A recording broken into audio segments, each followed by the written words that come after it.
Swastiastu, Namo Buddhaya, salam kebajikan. Terima kasih sebelumnya untuk Bapak Ibu Guru yang hari ini sudah berkenan untuk hadir di sini. Hari ini kita sharing saja. Jadi saya berbagi tentang budaya positif yang mana ini merupakan salah satu materi yang diajarkan dalam pendidikan pendidikan.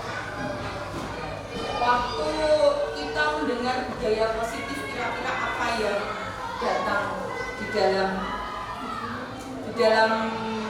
pikiran kita, Bapak Ibu Guru?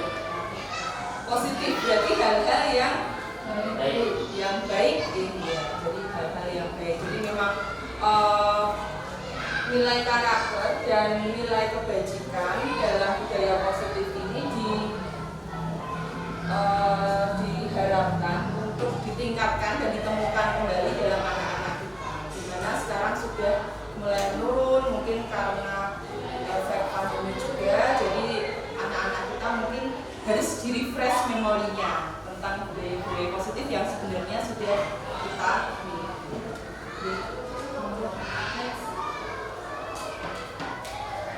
Ya, untuk hari ini nanti kita akan sharing tentang yang pertama perubahan paradigma belajar, kemudian tentang disiplin positif, motivasi perilaku manusia, kebutuhan dasar, posisi kontrol restitusi, keyakinan kelas, dan segitiga restitusi.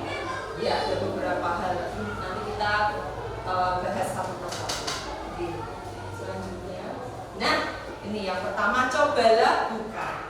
Silahkan Bapak Ibu Guru mengepalkan salah satu tangan, boleh tangan kanan, boleh tangan kiri. Ya, ibaratkan di sini itu ada emas, ada berlian, ada harta yang sangat indah, yang sangat berharga untuk kita semua. Oke, jangan sampai genggaman ini terlepas. Oke, sudah. Sekarang silakan mungkin dengan sebelah-sebelahnya saling membujuk untuk membuka. Saling membujuk untuk membuka kepalan ini, monggo silakan. Boleh dikelitikin, boleh dibujuk, boleh diberi makan, boleh diiming-imingi uang, boleh. Apakah bisa Bu Wahyu? Bolehkah dibuka kepalan tangannya? Saya nanti beri hadiah. Saya beri uang, Bu. Saya beri apa lagi ya kalau Bu Wahyu bingung saya. Oke. Sudah? Apakah ada yang berhasil? Ada yang berhasil? Ini tuh seperti ada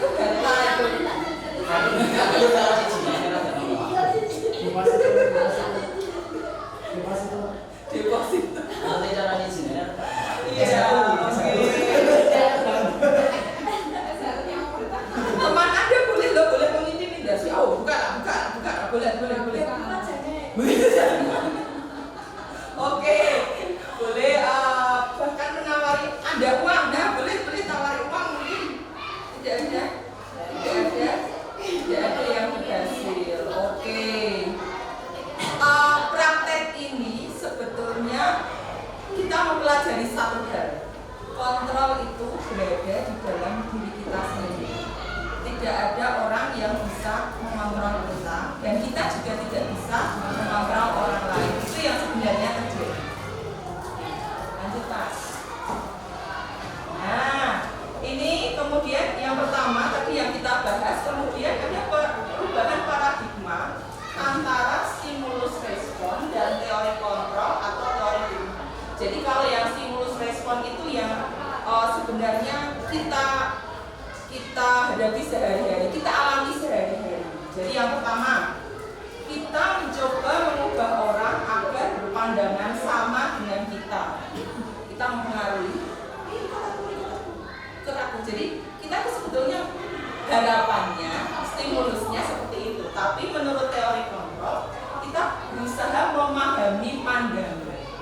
Jadi kita tidak bisa mengubah orang lain agar sepemikiran, hanya kita bisa memahami. Yang kedua, perilaku sebagai suatu kesalahan. Jadi kalau misalnya anak didik kita ini datang terlambat, datangnya terlambat, berarti orang nggak teke, orang niat sekolah misalnya gitu ya. Itu yang saya alami sebetulnya. Ternyata salah. Ya berdasarkan teori kontrol itu semua perilaku memiliki tujuan. Jadi dia sebetulnya itu ada seperti sebab akibat dia terlambat sekolah karena yang ketiga, orang lain bisa mengontrol saya. Itu stimulus responnya. Kalau teori kontrolnya hanya Anda yang bisa mengontrol diri Anda. Cuma kita yang bisa mengontrol. Kita bisa menentukan kita ingin apa, kita akan melakukan hal apa dan sebagainya. Yang keempat, saya bisa mengontrol orang lain. Kalau menurut teori kontrol, Anda tidak bisa mengontrol orang lain. Yang kelima, pemaksaan ada pada saat bujukannya gagal. Nah, begitu bujukannya gagal, oh awas gue, sesuk gue, rabu lotu gue, cegat yang pelotelon misalnya gitu.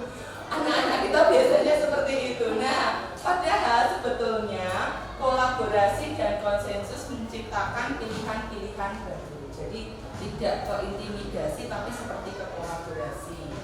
Kemudian stimulus respon yang terakhir, model berpikir menang atau kalah. Jadi kalau misalnya kita bisa mengontrol orang lain itu berarti orang lain itu kalah. Itu dan kita yang menang, kamu bisa tak setir misalnya gitu. Padahal kalau menurut teori kontrolnya, model berpikir menang dan menang, win-win solution. Jadi semuanya akan mendapatkan hasil yang baik. Nah, ada yang belum pernah bertemu, saya belum pernah bertemu. Saya belum pernah bertemu, tapi kebetulan gambarnya ada di sana.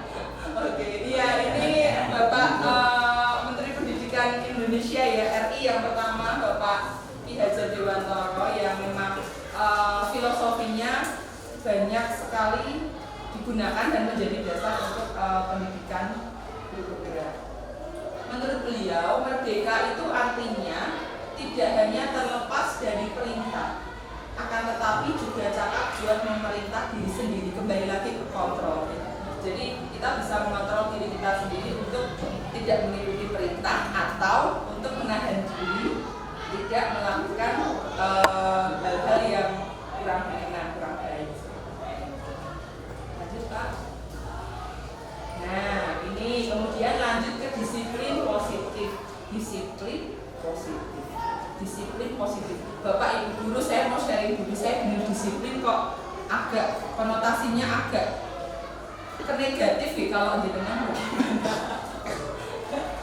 Jadi mungkin memang cara-cara penerapan disiplin yang sering kita lakukan, sering kita kerjakan, yang sering saya alami juga, itu memang banyak peraturan-peraturan yang harus dilakukan, kalau tidak nanti begini. Yang pertama, saya pindah ke sini. Untuk makna disiplin sendiri yaitu belajar kontrol diri dengan menggali potensi kita agar tercapai tujuan mulia, yaitu sesuatu menjadi seseorang yang kita inginkan berdasarkan nilai-nilai yang kita hargai. Jadi kita sebenarnya makna disiplin itu belajar kontrol diri sendiri dengan potensi kita. Kemudian kita tidak bisa mengontrol orang lain, hanya Anda yang bisa mengontrol diri Anda. Kemudian untuk disiplin positif ini nanti berhubungan dengan teori kontrol yang dikemukakan oleh Dr. William Glasser yang mengungkapkan bahwa semua perilaku itu ada tujuannya. Yang kedua, model berpikir menang, kolaborasi dan konsensus menciptakan pilihan-pilihan baru. Jadi bukan, oh kamu kalah bisa tak kontrol, aku menang. Yang ketiga, realitas, yaitu kebutuhan kita berbeda. Jadi kita berusaha untuk memahami pandangan orang lain tentang dunia. Jadi setiap orang memiliki gambaran berbeda-beda. Nah, karena orang berbeda-beda itu kita berusaha memahami. Untuk perilaku itu berhubungan dengan teori motivasi. ada 3, tujuannya untuk menghindari hukuman, yang kedua untuk mendapatkan imbalan, yang ketiga untuk menghargai diri sendiri. Jadi motivasinya kita menaati peraturan itu ada beberapa, menaati tata tertib seperti ini. Untuk menghindari hukuman, biar tidak dihukum. 1 biasanya itu. Jadi contohnya untuk kelas 5 ya. Itu kalau sudah upacara itu sudah mulai bingung, jadi mulai menyiapkan itu kadang-kadang ada punya topi tidak guna. Itu semata-mata untuk menghindari dari hukuman. Yang kedua untuk dapat imbalan. Jadi imbalan disebut gini, aku pakai seragam lengkap terus, nanti dipuji, nanti aku diperhatikan begitu misalnya. Terus yang ketiga untuk menghargai diri sendiri. Nah ini yang berbeda nih. Kenapa berbeda nanti kita bahas. Kemudian untuk teori motivasi ini nanti berujung pada nilai-nilai kebajikan universal. Nilai-nilai kebajikan misalnya saling menolong, tenggang rasa, gotong royong, peduli, jujur, termasuk nilai kebajikan yang nanti akan bermuara kepada keyakinan kelas. Oke, kita lanjut saja. Nah, ini nilai-nilai kebajikan. Jadi nilai kebajikan atau nilai universal adalah sifat positif manusia yang merupakan tujuan mulia yang ingin dicapai setiap individu. Jadi nilai tersebut bersifat universal dan lintas bahasa. Jadi bisa dipahami, bisa diamalkan baik di satu tempat maupun di tempat lain. Jadi bisa diamalkan di berbeda suku, berbeda bahasa, agama maupun latar belakang. Itu dari ini ada tulisan, salah satu tulisan teman. Oke, lanjut Pak, nilai-nilai kebajikan apa saja? Nah ini nilai kebajikan proyek yang merupakan sekarang kita dengung-dengungkan ya, proyek pelajar Pancasila. Ya ini sebenarnya ada banyak sekali, ada peduli, keterus-terangan, kebersihan, komitmen, belas kasih, percaya diri dan sebagainya. Ada banyak aslinya. Cuma nanti bisa dirangkum kembali berdasarkan dengan budaya kita. Nah, berdasarkan budaya kita kembali lagi ke sini. Nah, profil pelajar Pancasila beriman, bertakwa kepada Tuhan Yang Maha Esa dan berakhlak mulia, berkebinekaan global, bergotong royong, kreatif, bernalar kritis dan mandiri. Jadi ini salah satu merupakan nilai-nilai kebajikan yang sudah disesuaikan dengan budaya Indonesia dan merupakan proyek yang saat ini sedang kita jalankan. Nah, ini tadi yang teori motivasinya apa, tujuannya apa, agar apa. Saya dulu pernah ditanya waktu wawancara itu motivasi jadi guru apa waktu itu, dan sempat bingung motivasi jadi guru apa ya, karena waktu itu masih belum banyak bergaul dengan anak-anak. Nah, oke, untuk motivasi sendiri, perilaku manusia itu kita punya motivasi eksternal yang berasal dari luar dan motivasi internal yang dari dalam. Jadi kalau yang motivasi eksternal tadi yang pertama untuk menghindari ketidaknyamanan, untuk menghindari hukuman, dan aku ragu hukum, ragu semedi. Nah itu termasuk motivasi eksternal dari luar. Apa yang akan terjadi apabila saya tidak melakukannya? Kemudian yang kedua, untuk mendapatkan imbalan dari orang lain. Nah tadi untuk dapat imbalan, dapat pujian, dapat perhatian, mungkin itu termasuk motivasi eksternal dari luar. Dan yang ketiga, untuk menghargai diri sendiri. Saya akan menjadi orang yang seperti apa bila saya melakukannya. Jadi kita lebih menghargai diri sendiri untuk jadi pribadi yang lebih baik.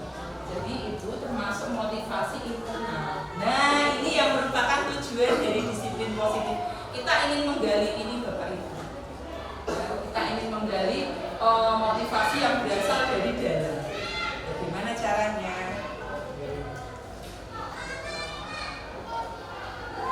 Oke, nah kembali lagi ke kebutuhan dasar manusia. Itu ada 5. Ada pertama ya, kebutuhan untuk bertahan hidup, kemudian cinta dan kasih sayang, penguasaan, kebebasan, dan kesenangan. Ya, untuk kebutuhan bertahan hidup ini survival ya, kebutuhan yang bersifat fisiologis untuk bertahan hidup, misalnya kesehatan, rumah, dan makanan. Kita tahu bagaimana kita kemarin bertahan survive untuk melewati masa pandemi kemarin ya, benar-benar kita merasakan survive. Ini kebutuhan yang memang sangat mendasar. Yang kedua, kebutuhan untuk disayangi dan diterima meliputi kebutuhan akan hubungan dari koneksi sosial, kebutuhan untuk memberi dan menerima kasih sayang, dan kebutuhan untuk merasa bagian dari suatu kelompok. Seperti di SD Karangjati 1 ini, saya merasa kita semua sudah hidup, sudah jadi satu dari dulu. Memang Karangjati 1 itu terkenal adem ayem, kembali tahun Jinawi. Jadi memang paling adem lah, paling dari dulu. Dan saya bersyukur merasa bagian dari kelompok ini. Tepuk tangan untuk kita semua. Kemudian untuk kebutuhan yang ketiga, ini kebutuhan berhubungan dengan kekuatan untuk mencapai sesuatu. Jadi pencapaian, achievement, kompeten, menjadi terampil, diakui atas prestasi dan keterampilan kita, didengarkan dan memiliki rasa harga. Jadi untuk mencapai sesuatu kita sudah mencapai apa saja dalam pembelajaran misalnya, kemudian dalam kehidupan sehari-hari. Yang keempat, kebutuhan untuk bebas. Nah, kebutuhan akan kemandirian, otonomi, memiliki pilihan dan mampu mengendalikan arah hidup seseorang. Arah hidup seseorang ini arah hidup kita ya, bukan berarti kita menyetir orang lain. Oke. Kemudian yang kelima yaitu kebutuhan akan kesenangan, adalah kebutuhan untuk mencari kesenangan, bermain dan tertawa. Tertawa itu termasuk kebutuhan dasarnya. Betul. Tertawa. Jadi betul, saya merasa ini sering kumpul dengan organisasi gereja kayak ibu-ibu gitu yang berseragam biru-biru itu, sedikit-sedikit foto. Nah, itu ternyata sudah menambah imun dan memang kebutuhan dasar kita sebenarnya. Jadi tidak apa-apa foto sebanyak-banyaknya biar bahagia. Betul. Nah, begitu. Kita sebentar karena ini hubungannya kita tertawa. Coba kita tertawa dengan menari monggo bersama-sama Pelajar Pancasila. Mari di depan. Tasik. Betul Pak. Nah, ini. Gas.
Alhamdulillah kebutuhan dasar kita yang kelima sudah terpenuhi ya, sudah tertawa, sudah bergembira. Oke, lanjut dulu, monggo. Oke, menari lagi, sudah menari oh ya. Oke, nah ini goyangnya hari ini, goyangnya nanti lagi ya. Aja nanti goyangnya. Iya, apa ini posisi kontrol guru? Jadi guru ini, kita sebagai seorang guru memiliki posisi kontrol untuk kepada anak-anak. Jadi ada 5. Yang pertama pembuku, ya, memang kita sebagai pembuku. Yang kedua pembuat orang merasa bersalah. Yang ketiga sebagai teman. Yang keempat sebagai pemantau, pemonitor. Yang keenam manajer. Kira-kira dari 5 ini mana yang sering kita lakukan? Jawab di dalam hati saja. Karena saya juga merasa masih perlu belajar lagi, karena seperti ini juga proses. Apa saja maksudnya posisi kontrol guru? Nah, terlihat tidak ini imut-imut sekali ternyata. Oke, saya bacakan tulisannya. Jadi 5 posisi kontrol itu ada yang namanya identitas gagal dan identitas berhasil dan identitas berhasil atau sukses. Ya, jadi identitas gagal ini misalnya kontrol dari luar, yaitu guru sebagai pemhukum. Misalnya menghardik, menunjuk, menyakiti, menyindir. Nah itu. Jadi misalnya ada yang ramah, kamu dari tadi nggak dengarkan, nah itu ternyata sebagai pemhukum. Kemudian kalau guru berbuat, kemudian guru berkata kalau kamu tidak melakukannya, awas ya, sakno ya, rasakan ya. Seperti itu bahasanya gitu. Hasilnya memberontak, menyalahkan orang lain, kemudian berbohong. Ini hasilnya anaknya ya. Jadi anaknya kemudian nanti jadi pemberontak, kemudian suka menyalahkan orang dan berbohong. Terus kaitannya dengan dunia berkualitas, murid meletakkan guru di luar dunia berkualitas. Jadi di pikirannya itu malah, oh guruku kayak dia galak be aku, nah itu jadi seperti lebih negatif ya. Kemudian murid berkata, biarkan saja, nanti juga marah-marah lagi ya. Itu sukanya marah-marah. Kemudian kalau dampaknya nanti mengulangi kesalahan kadang-kadang. Jadi anak-anak tuh malah kadang sok beda gitu loh, bapak ibu gitu. Tidak tahu bapak ibu mungkin gimana, kalau saya tuh kan kadang sok beda. Ini nanti gitu. Oh, betul. Malah dibaleni jarak gitu loh. Jadi yang kedua ini yang penghukum. Kemudian yang kedua membuat orang merasa bersalah. Jadi kita berbuatnya misalnya berceramah, kemudian mengatakan seharusnya kamu ini begini, ibu kecewa, kamu tidak boleh begini seharusnya. Perkataannya, kamu seharusnya, kamu sudah tahu, ibu lelah sekali mengatakannya, ibu stres sampai gitu. Ini yang perkataannya. Hasilnya anak-anak nanti akan menyembunyikan. Jadi kurang apa ya? Kurang terbuka ya. Terbuka dengan kita, kemudian suka menyangkal dan berbohong. Kaitannya dengan dunia yaitu murid meletakkan guru di dalam dunia berkualitas. Termasuk ini guru sudah mulai dijagai dengan baik. Jadi guru itu dulu pernah menasihati saya seperti ini. Kemudian murid berkata, maafkan saya, maaf ya Pak. Kalau dampaknya nanti kedepannya nanti anak-anak merasa rendah diri. Jadi kalau kamu, nah kemudian yang ketiga sebagai teman. Kalau guru sebagai teman biasanya membuatkan alasan-alasan untuk muridnya. Oh dia itu tidak masuk sekolah terlambat soalnya kalau malam bantu ibunya masak. Jadi mulai apa ya? Mulai jadi friend, jadi bestie gitu ya bahasanya sekarang ya. Guru dengan guru sebagai teman. Kalau bahasanya, kalau perkataannya, ayolah ibu lakukan loh demi kamu. Masa kamu tidak mau?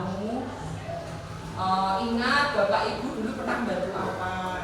Jadi seperti apa ya? Kita kan teman, ayo toh dibantu. Jadi ada kata bantu tolong biasanya. Terus tapi jeleknya jadinya ketergantungan. Siswa itu jadi ini ya, jadi tergantung sama kita, tergantung oleh kita dalam menyelesaikan masalahnya sendiri. Terus kaitannya dengan dunia berkualitasnya, murid meletakkan guru sebagai orang yang sangat penting. Nah, ini karena tadi bestie itu jadi gurunya sangat penting.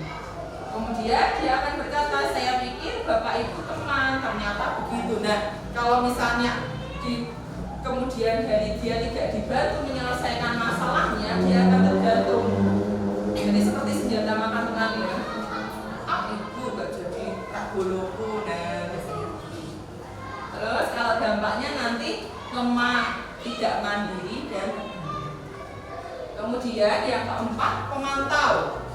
Jadi guru sebagai menghitung dan mengukur. Menghitung dan mengukur ini misalnya menghitung kasus, menghitung kesalahan di mana siswa itu tidak melanggar kesepakatan kelas yang sudah disepakati bersama. Kemudian guru hanya berkata apa peraturannya.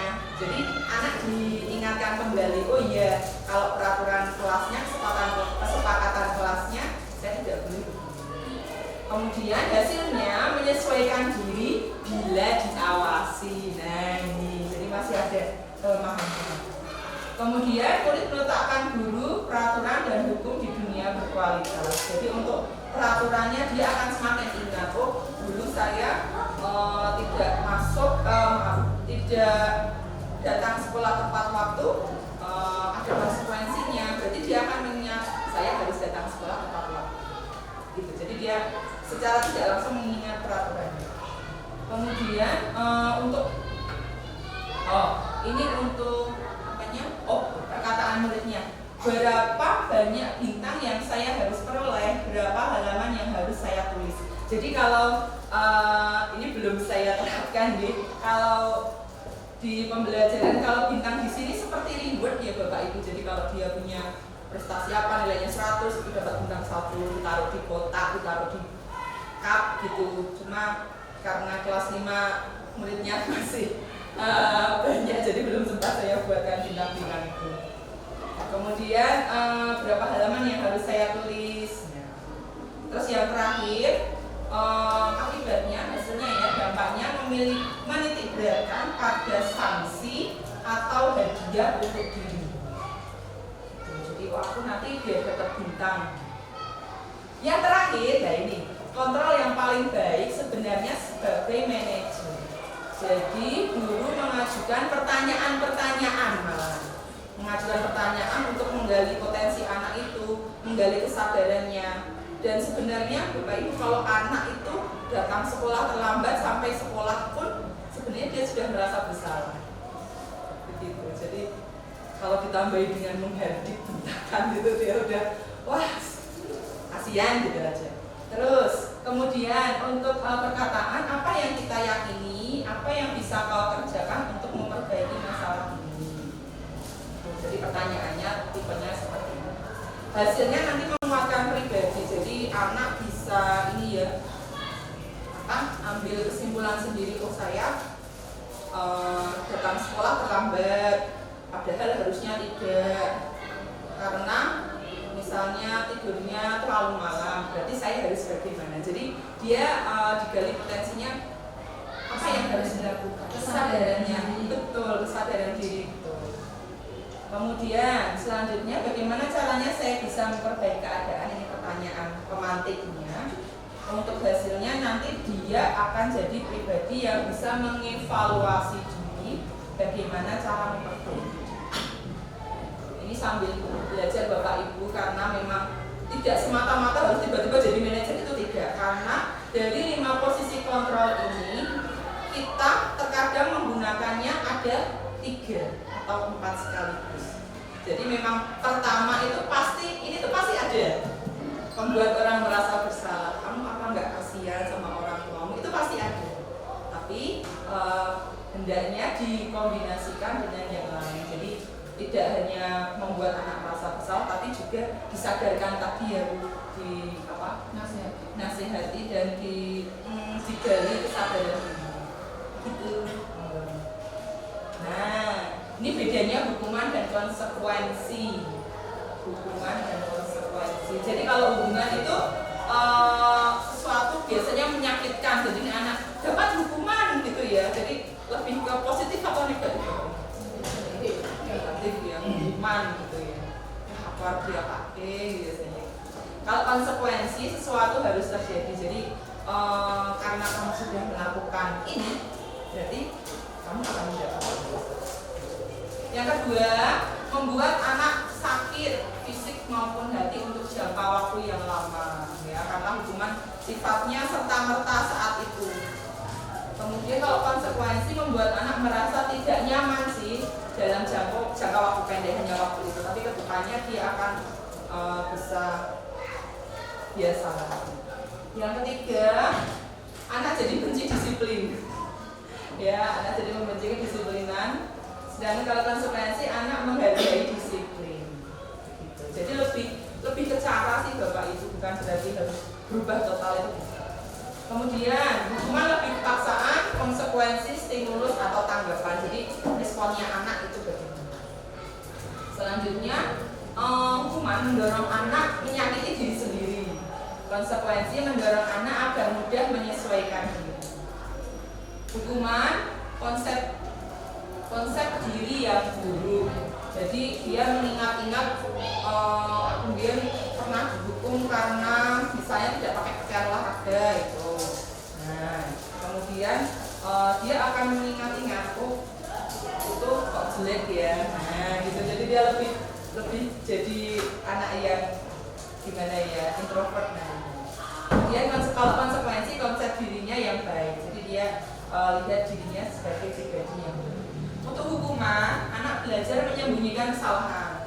Biasanya melakukan tudingan gitu Bapak Ibu. Kamu saling melempar kesalahan. Gitu kalau hukuman. Tapi kalau konsekuensi, anak belajar mematuhi peraturan. Yang terakhir, untuk hukuman, anak biasanya nanti marah, rasa bersalah, kemudian merasa dipermalukan, merasa tidak dihargai. Misalnya ya mungkin hukumannya sangat sangat membuat dia sakit hati lah gitu. Jadi nanti kedepannya akan kurang baik juga. Untuk konsekuensi nanti kehilangan hak, dibuat tidak nyaman, diasingkan untuk sementara, time out. Diasingkan ini maksudnya bukan di pulau ke pulau, dibuang ke pulau Kalimantan atau dibuang ke pulau Sumatera begitu nggih. Jadi misalnya saat kita menemui kasus anak yang berkelahi, gelut. Nah, itu kan mungkin kita sudah melakukannya. Jadi kita membawa anak ini keluar dari lingkup yang membuat dia bertengkar, bertikai. Jadi dipisahkan dari kelasnya. Jadi tidak disatukan dengan teman-temannya lain-lain. Dan disitulah kita mulai berbicara, kemudian menggali kesadaran diri. Next, Pak. Nah, ini sebenarnya mau saya tutup tapi enggak bisa ya. Oke. Pura-puranya saya tutup ya Bapak Ibu. Bisa aja. Jadi pura-puranya ini tidak ada gitu. Misalnya tindakan guru mencatat 100 kali di dalam buku kalimat, saya tidak akan terlambat lagi karena terlambat ke sekolah. Itu termasuk hukuman. Kemudian yang kedua, apa ini? Lari keliling lapangan basket 2 kali karena terlambat hadir di sekolah. Hukuman ya. Nah, yang ketiga, murid diminta push up 15 kali tidak menggunakan masker ke sekolah. Hukuman. Ya, ini menggantikan kertas tugas teman yang telah dicoret-coret. Konsekuensi. Jadi seperti ada penyelesaian dari tindakan yang sudah dilakukan. Kemudian membersihkan tumpahan air di meja tulis karena tersenggol pada saat belajar. Konsekuensi. Jadi karena dia sudah menumpahkan, dia dibersihkan. Terus murid disuruh untuk mengenakan sepatu seharian di sekolah. Tidak menggunakan. Karena tidak mengenakan sepatu. Oh, ini ada tidaknya ya? Ya. Murid disuruh untuk tidak mengenakan sepatu seharian di sekolah karena tidak mengenakan sepatu hitam. Karena nggak pakai sepatu hitam, nggak usah pakai sepatu nyeker. Oh iya, sehari itu termasuk. Yang terakhir, lari mengelilingi lapangan basket 2 kali karena terlambat 10 menit untuk pelajaran PJUK. Tapi saya yakin Pak Ari tidak melakukan. Daya gitu. Endurance ya Pak ya. Oke, ini termasuk konsekuensi. Oke, karena sebelumnya sudah kesepakatan dengan guru PJUK-nya biasanya harus. Lanjut Pak. Nah, ini ada banyak sekali ya. Kemudian yang ini ada identitas gagal dan identitas sukses. Jadi kalau yang identitas gagal itu biasanya berupa hubungan yang fisik. Dan kalau yang sukses itu ada disiplin yang dibagi menjadi 2 bagian, yaitu konsekuensi dan restitusi. Ya, jadi kalau hukumannya misalnya saya bacakan beberapa saja. Sesuatu yang menyakitkan harus terjadi kalau hukuman ini. Kalau konsekuensi memang harus terjadi, kamu sudah menumpahkan minum, berarti memang harus dibersihkan. Kemudian restitusi merupakan pilihan. Restitusi itu kayak restitusi itu seperti harapan gitu loh Bu. Jadi Bapak Ibu, jadi apa yang akan kamu lakukan ke depan gitu loh. Biar kejadian ini tidak terulang. Itu namanya restitusi. Itu intinya seperti itu. Kemudian saya bacakan yang bawah ini saja.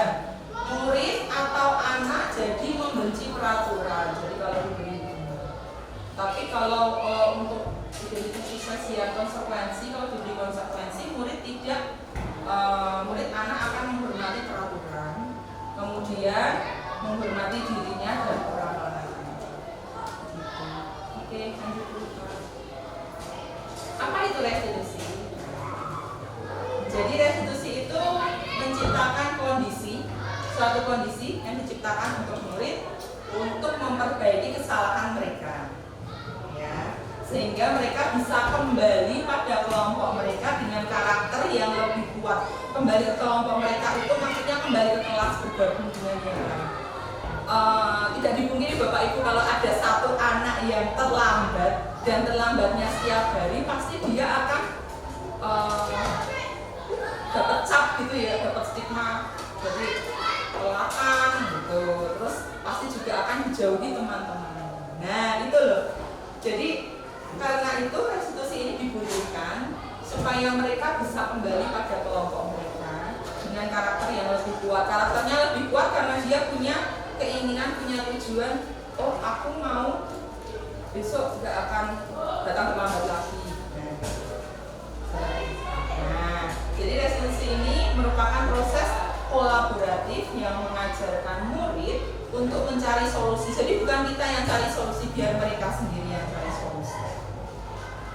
Kemudian ini juga membantu murid berpikir orang seperti apa yang mereka ingin menjadi, yaitu tujuan kuliahnya dan bagaimana mereka harus memperlakukan orang lain. Lanjutkan. Nah, ciri-cirinya restitusi yang pertama yaitu bukan untuk menebus kesalahan. Terus ngamiti berarti harus gini. Jadi misalnya kamu sudah menghilangkan buku, berarti kamu tak hukum, gitu bukan. Jadi misal ini malah seperti jalan keluar gitu nih Bapak Ibu. Jadi untuk belajar dari kesalahan. Jadi agar anak itu bisa belajar dari kesalahannya. Yang kedua, memperbaiki hubungan dia dengan teman-temannya tadi ya. Yang ketiga, tawaran bukan paksaan. Jadi kita nggak maksa kamu harus begini. Ada gitu. Sudah ya. Kemudian yang keempat, restitusi menuntut untuk melihat ke dalam diri, ya. Jadi dia introspeksi diri. Yang kelima, restitusi mencari kebutuhan dasar yang mendasari tindakan.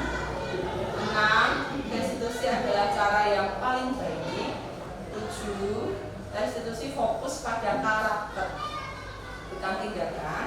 Yang ke-8, restitusi fokus pada solusi. Berarti ya fokus pada solusi, bukan pada hukuman yang harus diterima.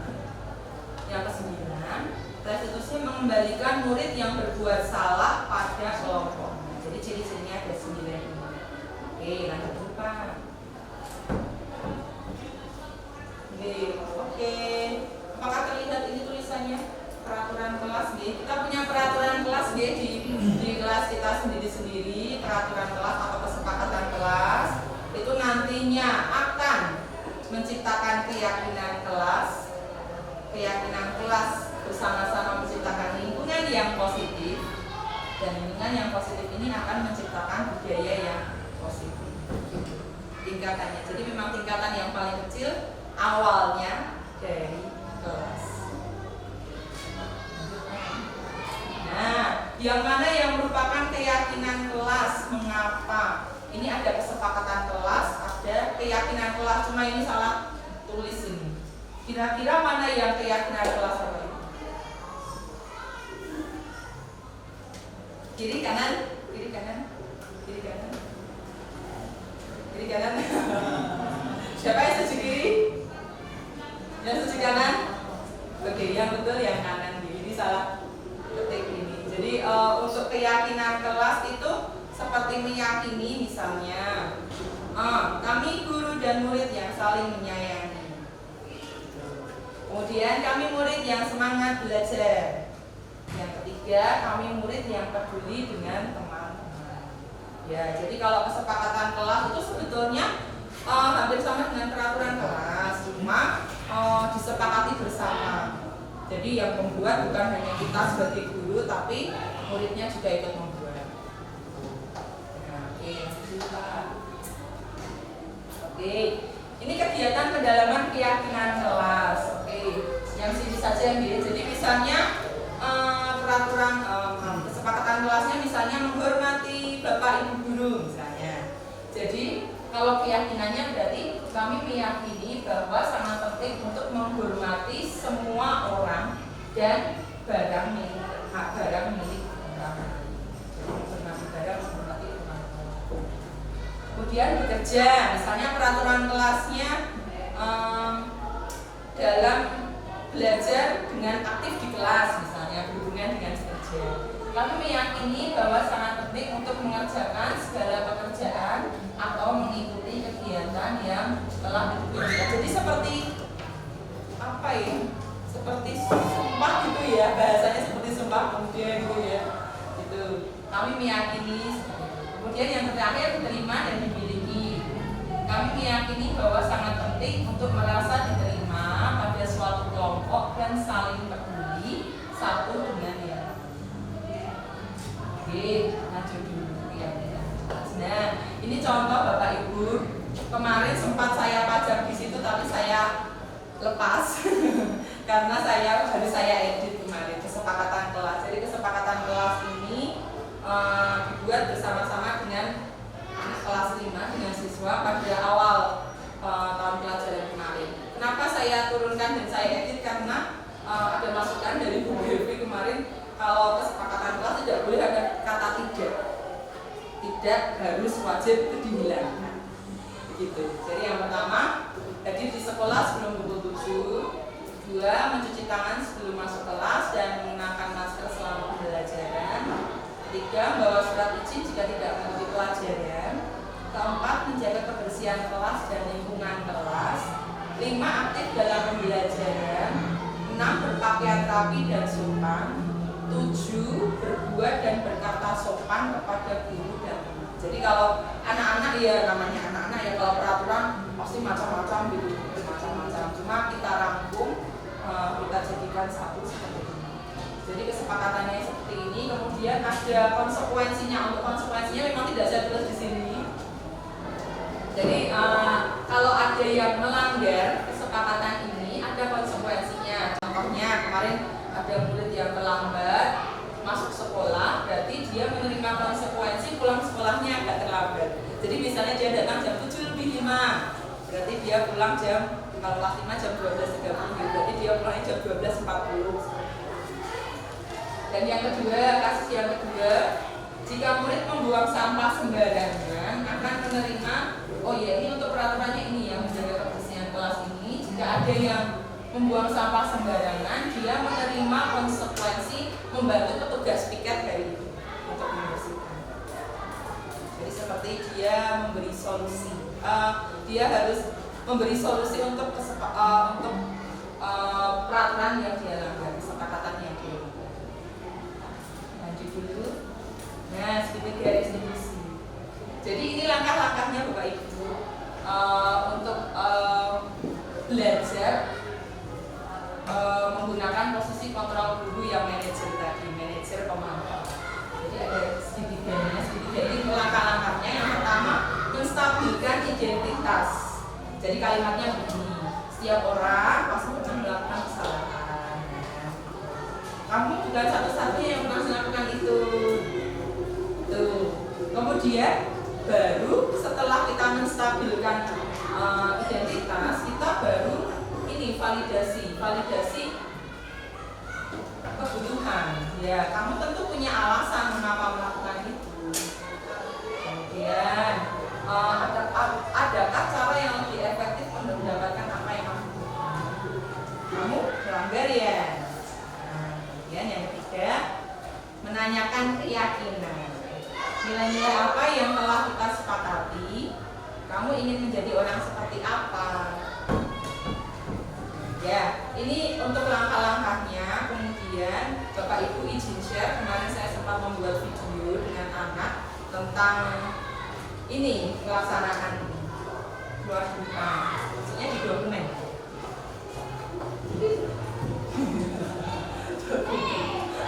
Yang ini, yang satu ini.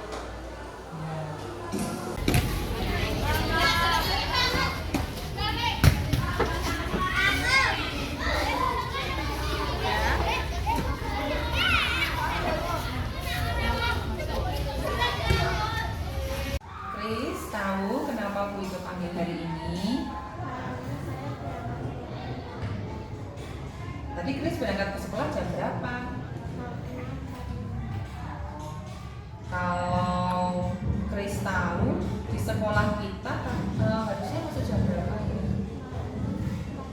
Nah, kalau dari rumah jam 06.45 jam 7:04, padahal sekolah masuknya jam 06.45. Kira-kira apa Chris sudah datang tepat waktu? Belum. Oke, iya. Ini setiap manusia pasti pernah melakukan kesalahan ya. Di sini Bu tidak mau menghakimi kamu. Bu hanya mau bertanya, kenapa Chris kok sampai sekolah terlambat? Kamunya kesiangan. Berarti tadi malam Chris tidur jam berapa? Jam 10. Kalau jam 10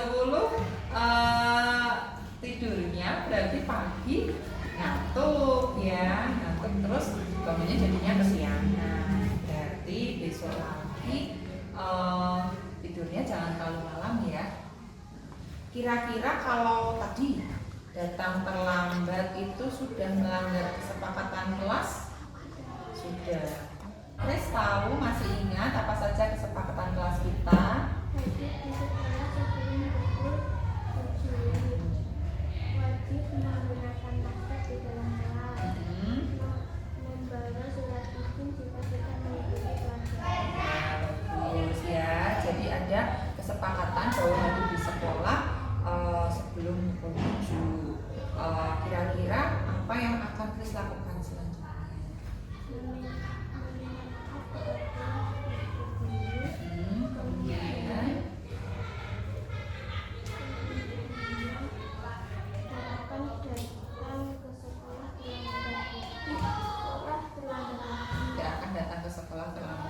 Berarti kalau malam tidurnya jangan malam-malam ya, gitu ya. Bu Ika doakan. Oh iya, kapan Chris mau melaksanakan? Besok pagi. Bu doakan semoga Chris jadi anak pintar, yang anak baik, sehingga tidurnya tidak terlalu malam dan besok tidak terlambat ke sekolah. Ya, begitu ya.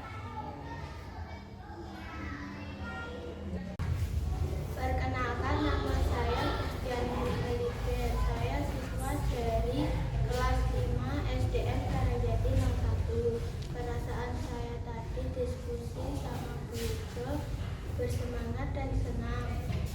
Saya tidak merasa dimarahi. Lain kali saya tidak akan mengulangi berangkat sekolahnya terlambat. Terima kasih Bu Yudo. Oke, ya itu latihan yang coba saya buat kemarin untuk menerapkan segitiga resolusi. Jadi memang kita tidak semata-mata langsung menunjukkan anak salahnya apa, tapi lebih ke anak untuk bisa introspeksi diri dan mencari solusi untuk permasalahan yang sudah dia rasakan. Oh iya, ini tadi di sini sudah ternyata berarti 2 kali, sama saja ini. Oke, sejauh ini apakah ada yang ingin ditanyakan? Mungkin ada yang kurang jelas, ada yang membingungkan, ada yang apa tuh Bu? Kalau mungkin dengan yang kita lakukan sehari-hari itu kan sangat berbeda.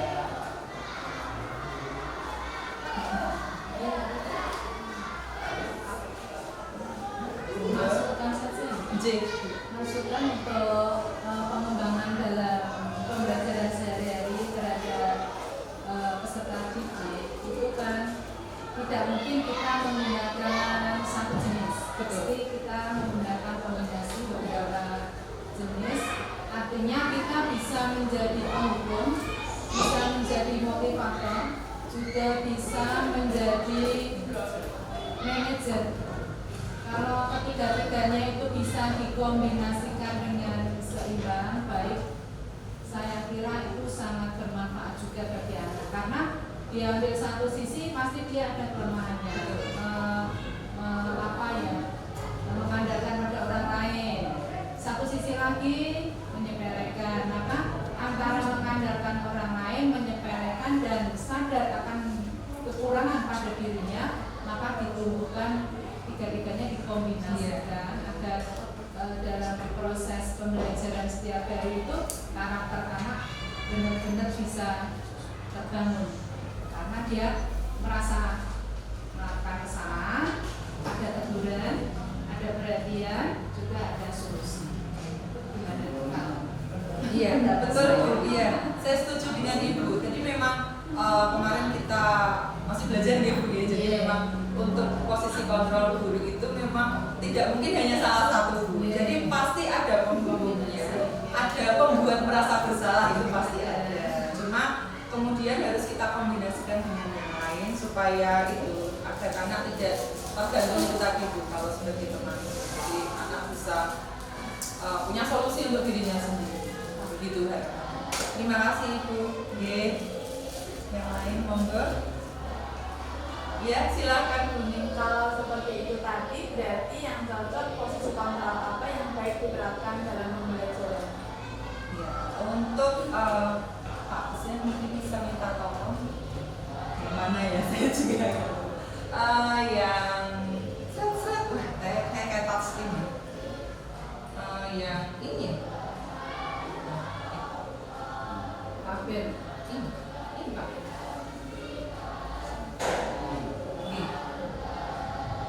Oh, maaf, bukan salah ternyata. Sebelumnya belum atau malah oh ya ini. Nah, dia betul.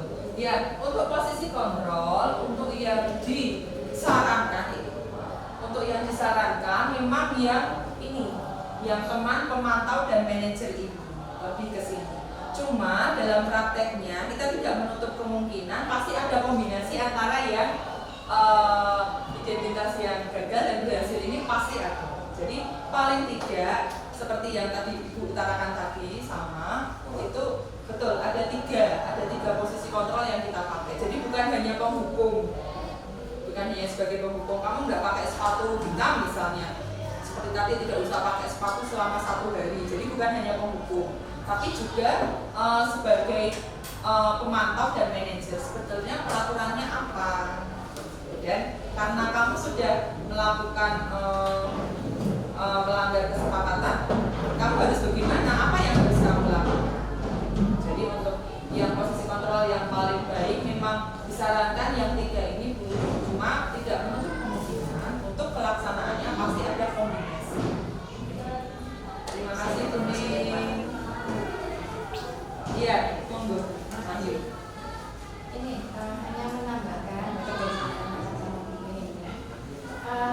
merangkum semuanya itu untuk kontrol dalam sepertinya lebih, kalau menurut saya pribadi ya, karena tidak harus guru yang dominan. Kalau di sini kan kayaknya guru yang dominan. Kita kembalikan kepada kesepakatan tadi, kesepakatan kelas. Jadi kalau sudah kesepakatan kelas, apalagi kalau kelas atas ya, kelas bawah aja bisa dilaksanakan seperti itu. Itu dikembalikan kepada kesepakatan kelas. Teman-teman dikembalikan ke teman-teman. Gimana ini teman-teman dulunya sebaiknya bagaimana? Itu jadi seolah-olah biar teman juga teman-temannya juga bisa mempunyai apa ya, terbuka hatinya ketika kesepakatan itu, terus lebih merangkul temannya. Nah itu akan lebih cepat menyadarkan daripada kalau guru yang begitu. Terima kasih. Iya, terima kasih Bu Ayu. Ya, memang itu sangat baik Bu. Memang untuk itu tadi berarti namanya pemantau Bu. Untuk sebagai pemantau memang tidak semata-mata hanya guru yang harus dominan, memang bisa teman-temannya supaya teman-temannya juga merasa memiliki gitu ya Bu ya, sebagai satu kesatuan. Bisa kita ajarkan di anak-anak kelas atas terutama. Monggo ada lagi yang ingin memberi masukan, kritik, mungkin bertanya atau ada yang mau menari lagi. Oh, mau tanya, monggo.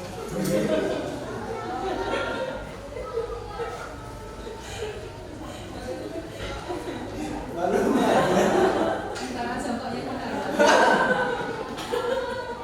Monggo Pak. setan berdiri setan.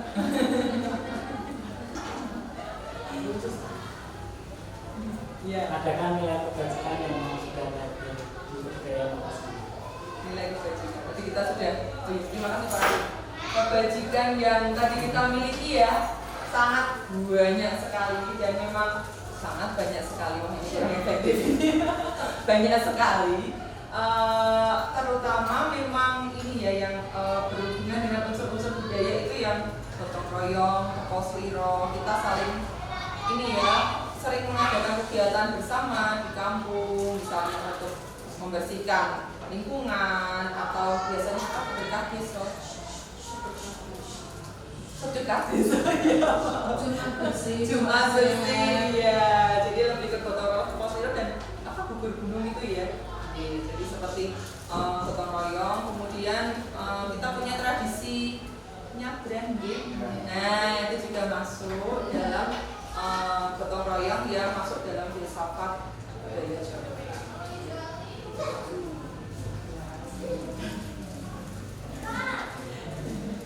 Ya, ada lagi yang lain? Oke, silakan. Oh, jadi nilai kebajikan yang masuk dalam unsur budaya Jawa. Ya, silakan Bu. Kalau yang dipraktekkan Bu Ike tadi yang segitiga restitusi itu kan ada di kelas atas. Nah, apakah di kelas bawah itu juga bisa dipraktekkan? Ya, terima kasih Bu Marta pertanyaannya.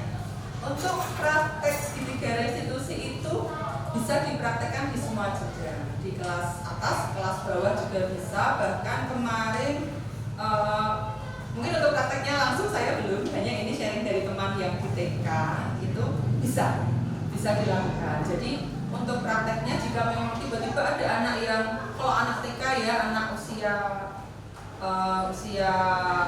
PAUD itu kan memang mungkin senggol sedikit langsung emosinya berjelas gitu misalnya. Nah untuk solusinya jadi waktu itu harus diselesaikan saat itu juga. Jadi kalau anak-anak, jadi anaknya mungkin dirangkul, digendong, kemudian dibawa ke tempat yang lain. Lalu yang anak-anak lain bagaimana, kita serahkan kepada guru yang lain. Karena memang kalau guru PAUD, guru TK biasanya ada 2 guru, cuma kalau di sini nanti kita bisa minta tolong guru yang lain atau tetangganya kelas mungkin. Nanti minta tolong di handle dulu, saya tak salah masuk kantor. Biasanya gitu ya Bu. Kantor menjadi pilihan karena memang ya yang netral itu Bu. Yang kelas 1 alami pernah ya, yang ditanya Iya. anak lain. Saya panggil dua-duanya. Iya.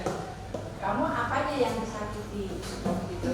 Ya, ini Bu, dicubit, oke, sakit. Yang jadi tersangka. Iya. Tapi coba sekarang kamu cubit dirimu sendiri. Ya sebenarnya hukuman ya. Iya. Tapi ini untuk apa ya? Supaya dia juga merasakan sakit. Oh ternyata aku nyubit diriku itu sakit. Berarti kalau aku nyubit temanku juga temanku sakit. Nah jadi di situ yang sudah saya laksanakan Oh iya. di kelas 1 seperti itu. Akhirnya dia menyadari kalau tidak mau dicubit, dia jangan nyubit. Nah sekarang aku nyubit memang sakit kan. Terus dia sampai sekarang alhamdulillah. Iya. Karena dia juga harus merasakan kalau dia menyakiti teman, ternyata aku nyakitin diriku sendiri aja juga sakit. Itu jadi cara menghargai diri sendiri. Iya, betul. Iya. Terima kasih. Iya, terima kasih Bu. Ternyata sudah diterapkan di kelas 1. Sudah pernah dan mungkin sudah sering ya Bu ya. Karena anak-anak kelas 1 itu memang sangat butuh bimbingan dan butuh perhatian dari kita semua. Iya, Bu. Bapak Ibu. Intinya lima posisi kontrol bisa dilaksanakan dari kelas 1 sampai kelas 6 bisa. Tinggal kita mau mengambil posisi yang mana dan dikombinasi. Betul. Biasanya memang dikombinasikan Ibu. Kita tidak menggunakan salah satu saja. Jadi tidak apa-apa menggunakan yang identitas yang ini sebelah kiri, hanya alangkah baiknya jika dikombinasikan dengan yang manajer dan pemantau. Yang dianjurkan memang apalagi yang manajer. Gitu ya Bu Bebi ya, saya kok agak lupa sedikit. Kalau yang membuat orang merasa bersalah itu, Ya. kalau saya Gitu. itu selalu saya libatkan orang tua seperti hari ini tadi. Oh iya. Ya, Gimana? karena anak itu ya berbuat yang tidak baik, gitu, tidak saya mau melakukan. Jadi untuk dia merasa bersalah, jadi merasa bersalah bukan saja kepada teman, kepada guru, tapi juga jadi orang tuanya juga tahu. Jadi saya melibatkan orang tua. Jadi itu ya Bupati tadi yang saya lakukan. Iya, memang untuk menciptakan generasi yang lebih baik itu kita butuh kolaborasi memang. Iya. Dari semua Jadi orang. kalau dari Ya, sisi cuma guru, kita. dari sisi guru ya tadi seolah-olah kita hanya mengkhusus gitu. Iya. Ya, jadi akhirnya saya libatkan ke orang tua. Barangkali kita tidak tahu permasalahannya, mungkin dari orang tuanya yang ngajar atau kebiasaan orang tua gitu. Jadi di situ ada kolaborasi dengan orang tua. Itu yang nomor itu ya. Yang membuat orang merasa merasa bersalah. Oke, terima kasih Bu. Jenis hukuman pun bisa bermacam-macam. Iya. Hukuman kalau yang menurut diajarkan atau apa yang mendidik. Iya, betul. Iya, lebih ke mendidik. Nah, Iya. hukuman yang sifatnya mendidik, Oke. tidak yang bersifatnya membedakan risiko orang Iya. yang mengajarkan. Supaya hukuman itu menjadikan anak tidak takut, tidak jelas, tapi sadar akan dirinya. Iya, betul. Seperti contoh ya Bu, jadi kemarin itu ada yang menarik baju apa gimana kelas itu tuh ada yang katanya lepas Bu. Nah itu terus untuk konsekuensinya apa? Kalau kancingnya lepas berarti apa yang kamu lakukan? Saya sudah menjahit belajar di rumah, ya membantu menjahitkan. Hukuman yang sifatnya mendidik. Ada lagi masukan? Oh iya, Bapak Ibu, terima kasih untuk kegiatan pada siang hari ini. Hari ini kita tadi sudah sharing tentang kegiatan kita tentang budaya positif. Jadi sebenarnya mungkin di dalam pembelajaran, di dalam kelas kita sudah melaksanakannya, tapi langkah baiknya kita bisa saling sharing dan saling mengisi. Begitu, terima kasih untuk waktunya. Saya tutup acara pada siang hari